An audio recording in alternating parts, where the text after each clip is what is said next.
geçirin tövbe tabilen tabilen gel tabilen Adel gel de koyman yansıyaman oye Alar nobatından kısıyan bilen ya bilen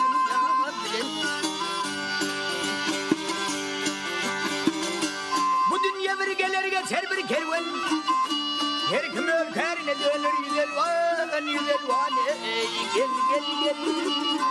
van İlkenler padişah yemkini de uğran oye Olurum geçenler terper ağır bilen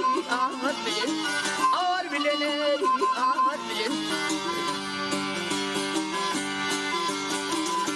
Birini çoğun mertler bilen Allah'ım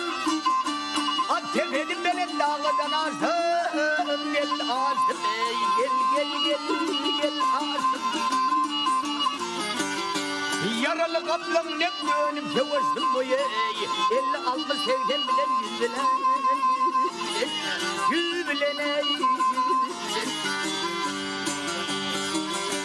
Her kim peygamber nereden kaldı Gelen geçti bir de köyüne yol kaldı Gel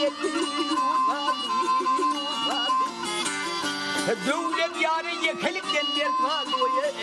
Köpün oyunu demlenmeyer adilen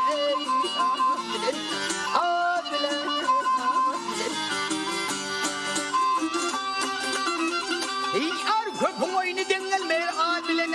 Dünyanı geçirin tevhede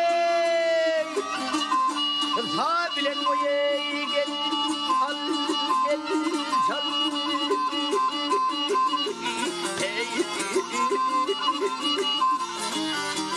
Öpürüm dünyanı tevhid tabilen oye Köpün oyunu demlenmeyer adilen